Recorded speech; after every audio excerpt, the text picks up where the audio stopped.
Hello everyone, welcome back to my channel. So episode 3 के starting में हमें यहाँ दिखाया जाता है कि यहाँ पर जॉमी अपने पास्ट के ही बारे में सोच रही होती है, क्योंकि उसे कुछ याद ही नहीं आ रहा होता है, इसलिए वो बहुत ज़्यादा टेंस्ड रहती है। लेकिन तभी उसके फ्रेंड उससे मिलने आती है और उसे बोलती है कि तुम्हारे भाई ने मुझे बताया कि तुम सब कुछ भूल चुकी हो, तुम्हें अपने पास्ट का कुछ भी याद नहीं, क्या ये बात सच है? तो यहाँ पर जॉमी उसे थोड़ा सा शक की नजरों से देखती है, क्योंकि उसे भी याद नहीं रहता कि वो लड़की कौन है। तो वो उससे पूछती है कि तुम कौन हो? तो वो लड़की उससे बोलती है कि अरे तुम्हें मैं भी याद नहीं, मैं तुम्हारी बहुत अच्छी फ्रेंड हूँ। क्या तुम्हें याद है कि जब हम लोग साथ में स्कूल पे पढ़ा करते थे तो मैं तुम्हारे लिए ब्रेकफास्ट लाया करती थी, मेरा नाम जू येफी है। उसके बाद वो उससे बोलती है कि थैंक गॉड तुम सेफ हो, मैंने तो सोचा था कि उस फायर इंसिडेंट के बाद मैं तुमसे कभी दोबारा मिल ही नहीं पाऊंगी। अगर वो लड़की जादू नहीं होती ना तो आज तुम्हारी ऐसी हालत नहीं हुई रहती। तो जैसे ही जॉमी जादू का नाम सुनती है, पता नहीं उसे क्या हो जाता है, उसकी तबीयत बिगड़ने लगती है और उसका सर बहुत जोर से दर्द होने लगता है।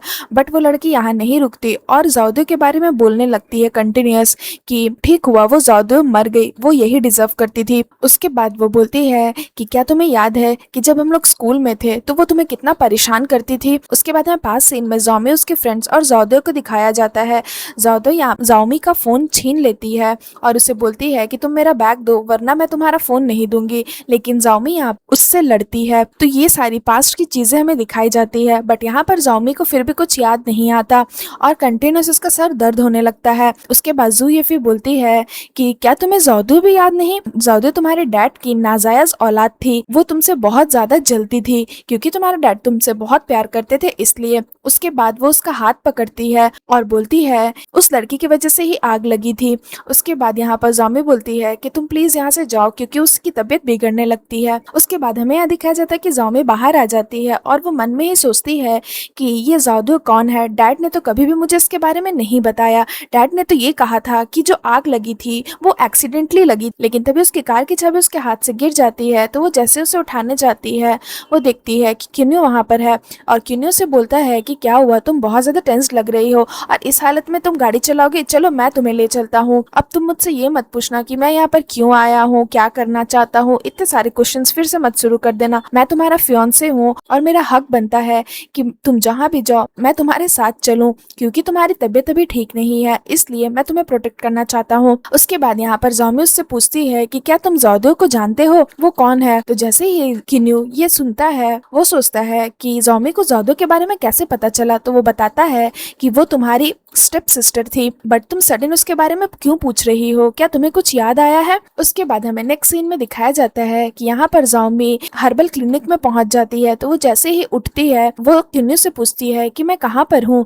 तो क्यून्यू से बताता है कि तुम्हारी तबीयत ठीक नहीं थी, इसलिए मैं तुम्हें हर्बल क्लिनिक ले आया। तो वो पूछती है कि मैं हर्बल क्लिनिक में क्यों आई हूँ। तो क्यून्यू से बताता है ऑफ कोर्स मैं तुम्हें यहाँ पर रिलैक्स कराने के लिए लेकर आया था और तुम्हारी हालत देखकर लग रही है पहले से तुम काफी ज्यादा रिलैक्स हो गई हो। उसके बाद यहाँ पर जॉमी से बोलती है कि इस रूम की स्मेल मुझे बहुत ज्यादा फेमिलियर लग रही है, मैं इस स्मेल से अपने आप में बहुत ज्यादा सेफ फील कर रही हूँ। उसके बाद यहाँ पे जो इंसेंस स्टिक रहती है वो उसे स्मेल करती है और तभी उसे अपने पास्ट की वो इंसिडेंट याद आती है जब आग लगी थी और कोई उससे बोलता है कि जॉमी डरो मत, मेरा हाथ पकड़ो। बट वहां पर जो औरत लड़की जो कोई भी रहता है उसका चेहरा जॉमी को पूरा क्लियर नहीं दिखता है और वो लड़की उससे बोलती है कि मेरा हाथ पकड़ो, मैं तुम्हें कहीं सेफ जगह पर ले जाऊंगी, तुम डरो मत। तो यहाँ पर जॉमी उससे पूछती है कि तुम कौन हो। तो ये चीजें जॉमी को याद आती है और फिर से वो घबरा जाती है। उसके बाद वो क्यून्यू से पूछती है कि तुम मुझे यहाँ पर क्यों लेकर के आए हो,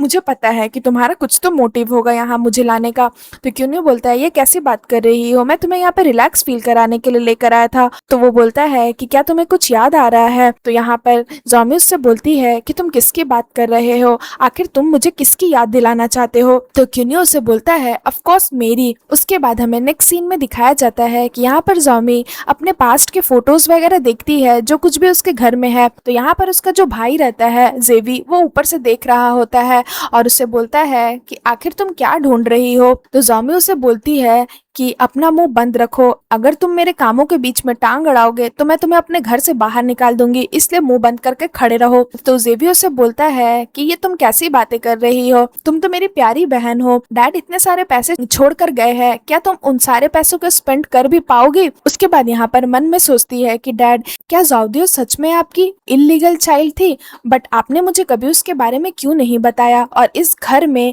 उसकी एक भी मेमोरी क्यों नहीं है, एक भी फोटोज क्यों नहीं है, आखिर वो लड़की कौन थी। उसके बाद वो सोचती है कि कहीं ये वही लड़की तो नहीं जो मेरे सपनों में बार बार आती है। उसके बाद हमें नेक्स्ट सीन में दिखाया जाता है कि क्यून्यू जो है वो सुबह सुबह ही जाओमी के घर जूते लेकर पहुंच जाता है और बोलता है चलो मॉर्निंग वॉक पर चलते हैं। तो जाओमी जाने से मना कर देती है। तो क्यून्यू से बोलता है कि क्या तुम हमारा एग्रीमेंट भूल गई, तुम्हें अगर फिर से पेंटिंग स्टार्ट करनी है तो सबसे पहले तुम्हारी बॉडी को हेल्दी होना बहुत ज्यादा जरूरी है, तुम इतना ज्यादा टेंस्ड रहती हो तो तुम्हें मॉर्निंग वर्कआउट की बहुत ज्यादा जरूरत है। तो जाओमी उसे बोलती है वो सब तो ठीक है, बट इतना सुबह सुबह कौन वर्कआउट करता है। उसके बाद क्यून्यू से बोलता है अगर तुम ऐसे ही आलस करती रहोगी ना तो ये घर और सारी प्रॉपर्टीज तुम्हारे भाई के नाम पर हो जाएगी, उसके बाद तुम नींद से उठ जाना।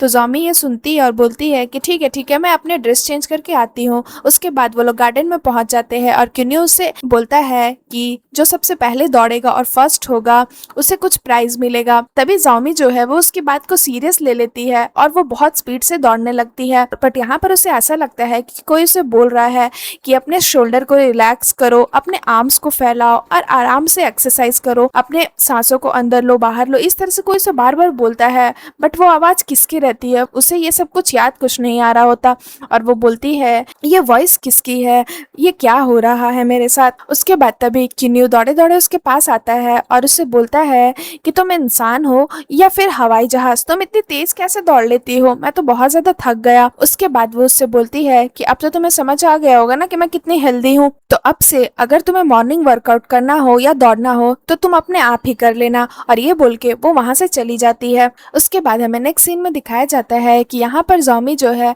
वो डॉक्टर चेन से मिलने के लिए आती है। तो डॉक्टर चेन उसे देखकर बोलता है कि जाओमी तुम यहाँ पर, क्या तुम्हें मुझसे कुछ हेल्प चाहिए। तो जाओमी उसे बोलती है मैं अपने पास्ट की सारी मेमोरीज भूल चुकी हूँ, मुझे अपने पास्ट की कुछ भी बातें याद नहीं है, तो मुझे आपसे हेल्प चाहिए, क्या आप मेरी हेल्प करोगे। तो डॉक्टर चेन उसे बोलता है कि क्या इससे पहले तुमने कभी किसी फिजियोलॉजिस्ट से कांटेक्ट किया था। तो जाओमी बोलती है हाँ, बट सारे डॉक्टर्स ने यही कहा कि मेरे रिकवरी के चांसेस 0% है। डॉक्टर चेन उसे बोलता है कि मेमोरीज एक ऐसी चीज है जिसे हम वापस ला सकते हैं, बट उसके लिए तुम्हें एक टारगेट पॉइंट चाहिए होगा, वो कोई भी चीज हो सकती है जैसे कि कोई जगह, कोई ऑब्जेक्ट जिससे तुम्हारी मेमोरीज जुड़ी हो, या फिर कोई एक इंसान। तो यहाँ पर जाओमी सोचती है कहीं क्यून्यू हो तो वही इंसान नहीं, और फिर सीन यहाँ पर खत्म हो जाता है। सो फ्रेंड्स, अगर आपको मेरी ये एपिसोड अच्छी लगी हो तो प्लीज मेरे वीडियो को लाइक करिएगा, मेरे चैनल को सब्सक्राइब करिएगा। मैं जल्दी आप लोगों को मिलती हूँ इसके फिर एक न्यू एपिसोड के साथ। सो फ्रेंड्स, तब तक के लिए बाय बाय।